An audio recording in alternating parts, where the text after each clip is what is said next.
At our wedding, my wife raised her glass and said, "This dance is for the man I've loved for 10 years. She walked past me and stopped in front of my brother. Everyone applauded until I asked my father one question. My wife froze. My brother collapsed. The champagne glass in my wife's hand caught the light like a diamond. Lisa stood at the head table in her $15,000 Vera Wang gown, facing 300 guests in the ballroom of the Four Seasons. The band had just finished our first dance as husband and wife, except we hadn't danced yet. She'd asked the band leader to wait. "I have an announcement," she said, her voice sweet and clear through the microphone. My stomach dropped before she even continued. Something in her tone, something wrong. "Everyone, I need to be honest tonight. This first dance belongs to the man I've truly loved for 10 years. The room went silent. 300 people holding their breath. She looked at me, sitting right there at the head table, her husband of 47 minutes. My heart hammered against my ribs. Then she walked past me, straight past, like I was furniture. She stopped in front of my brother Ryan, 3 seats down. He was already standing, straightening his tuxedo, grinning like he'd won the lottery. She took his hand. "To the man who's always been there," Lisa said into the microphone, eyes locked on Ryan's face. "My best friend, my rock, the one who knows me better than anyone." The crowd erupted. Applause, laughter. "How sweet," someone called out. "What a beautiful tribute." They thought it was cute, touching, a heartfelt acknowledgement of a supportive brother-in-law. The band started playing Unchained Melody, slow, romantic, completely wrong for a brother-sister-in-law dance. I sat frozen in my tuxedo, hands flat on the white tablecloth, watching my wife of less than an hour dance with my younger brother. My father, Thomas, seated 3 chairs to my right, was clapping, beaming, like this was normal, like his daughter-in-law dancing with his other son at her own wedding reception was perfectly fine. But I saw it. The way Ryan's hand landed on Lisa's waist, too low, too familiar, too practiced. The way she leaned into him, head on his shoulder, eyes closed, like she'd done this 1,000 times before. The way they swayed together, perfect rhythm, no awkwardness, no hesitation. They'd done this before. I'm Daniel Morrison, 34 years old, Executive Vice President of Morrison Holdings, my family's commercial real estate development company based in Seattle. We're worth $340 million.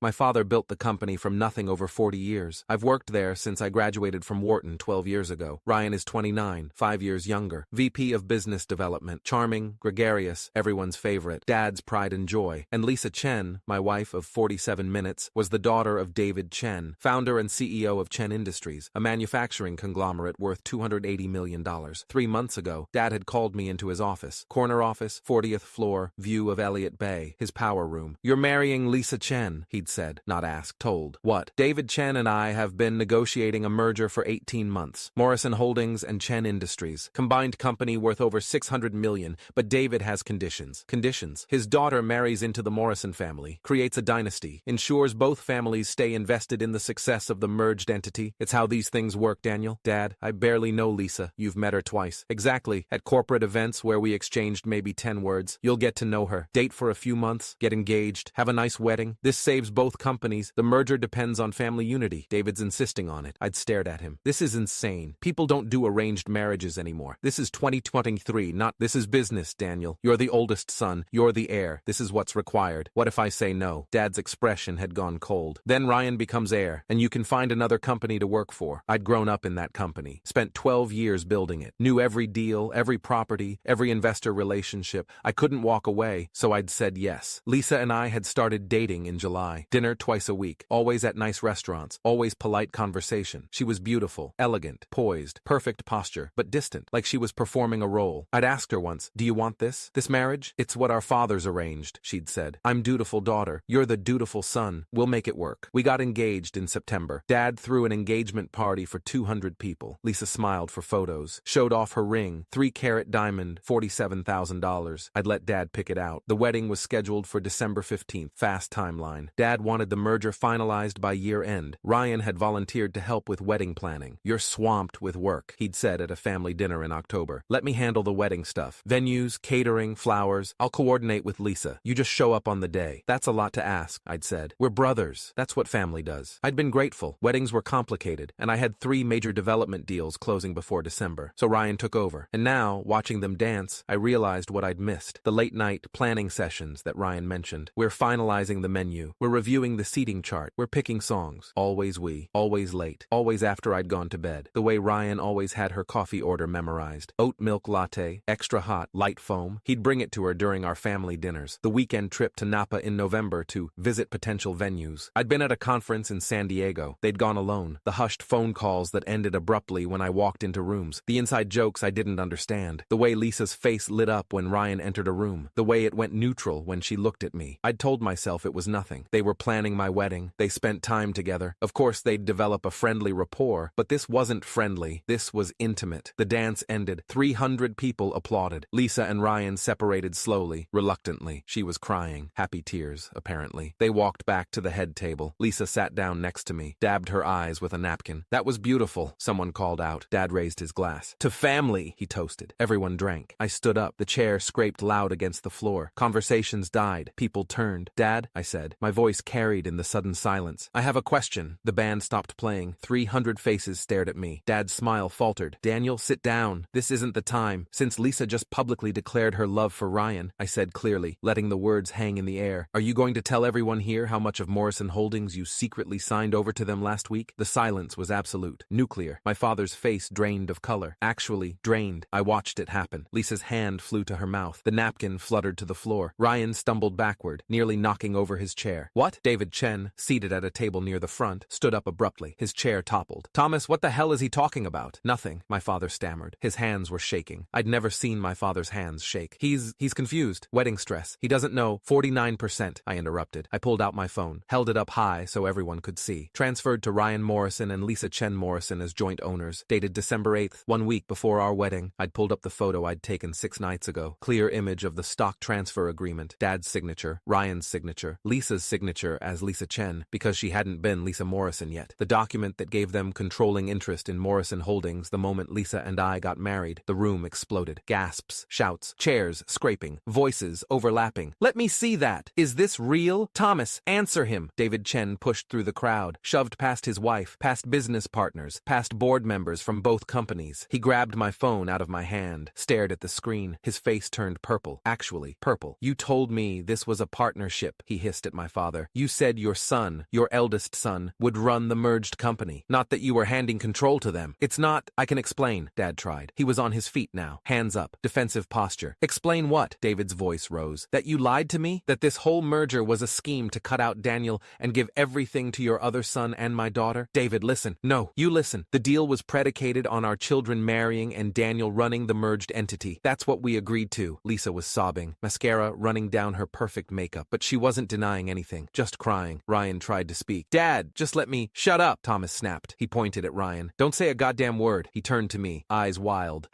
When did you find? The night you gave me the merger contract to sign, I said calmly. Tuesday, December 9th. Remember? You called me to your office at 8 p.m., had me review and sign 47 pages of merger documents. You left the room to take a call. Your safe was open. I'd seen it. The Browning Pro Steel 65 safe behind his desk, door ajar. Unusual. Dad was meticulous about security. Curiosity had won. I'd looked inside, found the stock transfer agreement, dated December 8th, the day before, giving Ryan and Lisa joint controlling interest in Morrison Holdings effective upon their marriage. Not upon my marriage to Lisa, upon their marriage, which meant they were planning to get married, eventually. After what? After I died? After they forced me out? I'd photographed everything with my phone, closed the safe, signed the merger documents, said nothing, spent 6 days deciding what to do. I turned to face the crowd, to face the board members of Morrison Holdings, 7 of them in attendance, to face the executives from Chen Industries, to face our investors, business partners, everyone who mattered. My brother and my wife have been sleeping together for at least 2 years, I said. My voice was steady, clear, probably longer. My father knew about it. He arranged this marriage to legitimize their takeover of Morrison Holdings. I was just the cover story, the patsy, the useful idiot who'd sign the merger documents and step aside. Ryan dropped into his chair. His face had gone green. Actually green. Lisa was sobbing into her hands, shoulders shaking. Security, David Chen barked. He gestured at 2 men in suits standing by the door. Escort my daughter out of this building, now. Mr. Chen, Lisa tried. Don't say a word. You've embarrassed this family enough. The security guards moved forward. Lisa stood on shaky legs. Her veil caught on the chair. Ripped. She stumbled. Ryan stood. Lisa, wait, sit down, my father roared. Ryan sat. David Chen stepped close to my father, close enough that I could hear every word. Our deal is dead, Thomas, completely dead. I'm pulling every dollar, every commitment, every resource, and Monday morning, you can expect my lawyers. Because if you think I'm letting you get away with this fraud, it's not fraud. You lied about the terms. You misrepresented the structure. You concealed a material conflict of interest. That's fraud, Thomas, and I'm going to bury you. Board members surrounded my father, all 7 of them. Robert Chen, our CFO, 23 years with the company. Patricia Morrison, my aunt, board member for 15 years. Michael Chen, David's brother, representing the Chen Industries interests. interests. Thomas, what the hell were you thinking? This gives Ryan control of the company. Were you planning to force Daniel out? The investors will revolt. The merger's dead. Everything's dead. My father tried to speak, tried to explain, but 7 voices drowned him out. Ryan tried to leave, stood up, headed for the exit. 2 groomsmen, my college friends Marcus and James, moved to block him. Where do you think you're going? Marcus said. I need to check on Lisa. You need to stay right here and explain what the fuck you just did to my best friend. Ryan looked at me. Daniel, I'm sorry. You didn't mean to sleep with my wife? I said. Or you didn't mean to steal my company? It's not like that. Then what is it like, Ryan? Please, explain it to me. Explain to everyone. 300 people staring, waiting. He couldn't. He just stood there, mouth opening and closing like a fish. Lisa appeared at my elbow. She'd broken away from security, grabbed my arm with both hands. Please, she begged. Mascara everywhere, lipstick smeared. I can explain. It's not what you think. Ryan and I pulled my arm away. You already explained, on the dance floor, when you told 300 people that Ryan is the man you've loved for 10 years.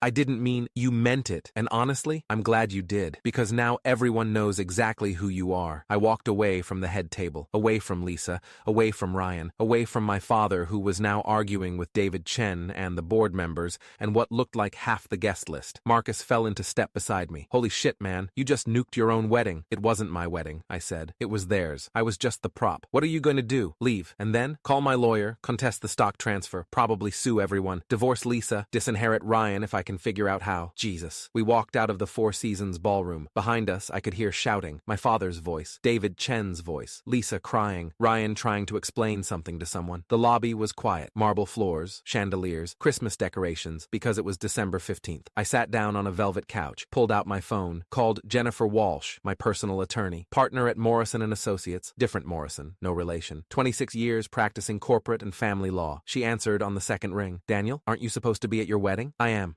It's complicated. I need you. What happened? Lisa declared her love for my brother in front of 300 people. Turns out they've been having an affair for years, and my father secretly transferred 49% of Morrison Holdings to them a week ago. Silence. Then, I'm coming to you. Where are you? Four Seasons. Lobby. 20 minutes. She hung up. Marcus sat next to me. You okay? No, but I will be. That took balls, man. Standing up in front of everyone. It was either that or spend the next year figuring out how to fight them in secret. This way, everyone knows. No hiding, no cover-ups, no plausible deniability. Your dad's going to lose his shit. My dad already lost his shit. Did you see his face? I saw him try to murder you with his eyes. He'll get over it, or he won't. Either way, he chose Ryan over me. That's done. Jennifer Walsh arrived 18 minutes later, 51 years old. Gray hair in a sleek bob, Armani suit, 4-inch heels. She looked like someone's elegant grandmother and fought like a junkyard dog. She sat across from me, pulled out an iPad. Tell me everything. I did. The arranged marriage, the planning sessions, the red flags, finding the stock transfer agreement, the wedding toast, the confrontation. Jennifer took notes, asked questions, got details. The stock transfer is invalid, she said finally. How? You're an existing shareholder. 41%, correct? Yes. Any transfer of more than 20% of company shares requires shareholder approval. Your father can't unilaterally give away 49% without your consent. That's in the company bylaws. I never consented. Exactly. The transfer is void. We'll file an emergency injunction Monday morning. But Daniel, she looked at me seriously. This is going to get ugly. Your father, your brother, your wife, they're all going to fight this. Let them. Your father will claim he was acting in the company's best interest.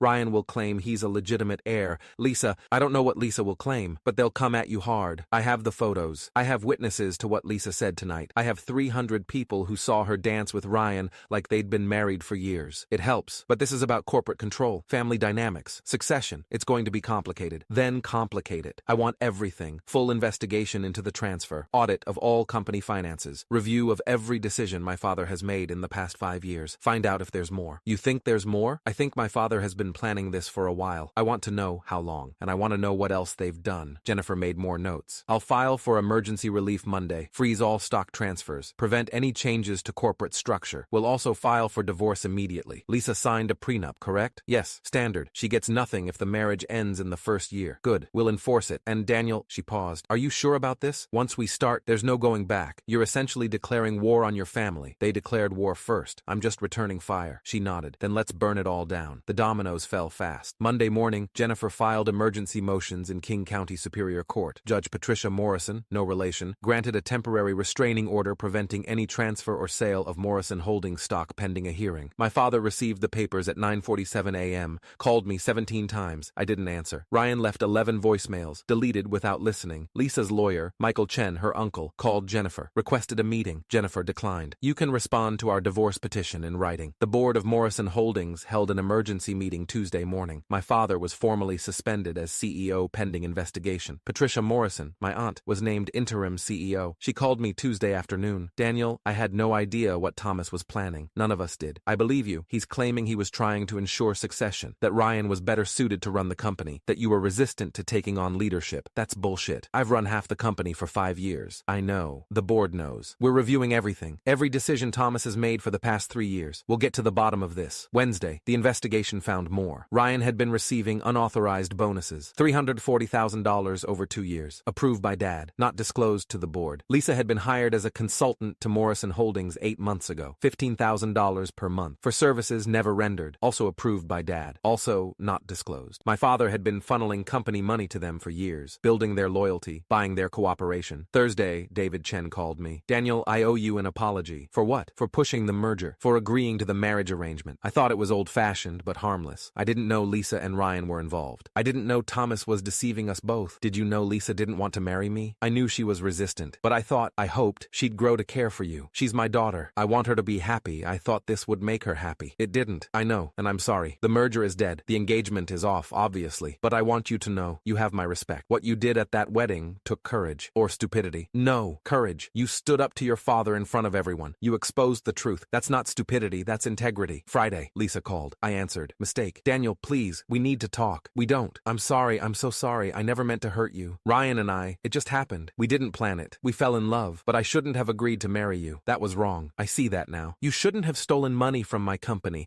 That was also wrong. I didn't. You took $120,000 in consultant fees for work you never did. That's theft, Lisa. Your father offered it. I didn't ask. You took it, and you knew why. You knew he was buying your cooperation, buying Ryan's cooperation. You both knew exactly what you were doing. Daniel, the divorce will be final in 6 months. The prenup stands. You get nothing, and if you fight it, I'll make sure everyone knows you were paid to betray me. You can't. I already did. At our wedding, remember? I hung up. The hearing was December 22nd, 1 week after what should have been my wedding. King County Superior Court, Judge Patricia Morrison presiding. No relation to me or my father. Jennifer presented evidence. The stock transfer agreement, the unauthorized bonuses to Ryan, the consultant fees to Lisa, text messages between Ryan and Lisa discussing their plan to wait out my marriage and eventually be together officially. My father's lawyer, Robert Chen, his attorney for 20 years, tried to argue. Mr. Morrison was acting in the company's best interest. Ryan Morrison has been instrumental in business development. His compensation was appropriate. The stock transfer was a legitimate succession planning strategy. Succession planning that excluded his eldest son? Judge Morrison interrupted. Succession planning that wasn't disclosed to other shareholders? Succession planning that involved paying the younger son's girlfriend to pretend to marry the older son? Your Honor, that's a characterization, is it? Because that's what the evidence shows. Mr. Thomas Morrison arranged a fraudulent marriage to legitimize a stock transfer that would give his younger son and the bride control of the company. That's not succession planning. That's fraud. The judge ruled in my favor. Voided the stock transfer. Ordered full forensic audit of Morrison Holdings' finances. Ordered repayment of all unauthorized compensation. My father was removed as CEO permanently. The board voted unanimously. Ryan was terminated, effective immediately. Escorted out by security. Patricia Morrison, my aunt, became permanent CEO. She called me that night. Do you want to be COO? Help me run this company properly? I need time. I understand. Take all the time you need. But when you're ready, there's a place for you here. The right place. Not as a pawn, as a leader. The divorce was finalized in June. 6 months. Standard timeline. Lisa didn't contest. Couldn't afford to. The prenup held. She got nothing. Ryan moved to San Francisco. Works for a small development firm. Makes a fraction of what he made at Morrison Holdings. Lisa works at her father's company. Junior marketing position. David Chen offered it out of familial obligation, not trust. My father retired. Quietly. No announcement. No farewell party. He moved to Scottsdale. I haven't spoken to him since the hearing. He sent a letter 2 months ago. Daniel, I thought I was doing what was best. I thought Ryan would be a better leader. I was wrong. I'm sorry. I didn't respond. Some apologies don't fix anything. I'm writing this 1 year after the wedding that wasn't. I'm COO of Morrison Holdings now, working with Aunt Patricia to rebuild, to restore trust, to prove the company is more than my father's schemes. We're profitable, growing, stronger than before. I date sometimes, carefully. No business arrangements, no family pressure, just normal dates with normal women who aren't in love with my brother. People ask if I'm angry. If I hate them, I don't. Anger requires energy. Hate requires caring. I'm just done with them. All of them. They made their choices. I made mine. They thought they could dance together in secret forever. Thought I'd never notice, never care, never fight back, but I did notice, and I waited for exactly exactly the right moment. The moment when 300 people were watching. The moment when Lisa declared her love for Ryan publicly, undeniably. The moment when my father thought he'd won. That's when I burned it all down. They'd been dancing together for 10 years in secret. I made sure the whole world watched when they fell.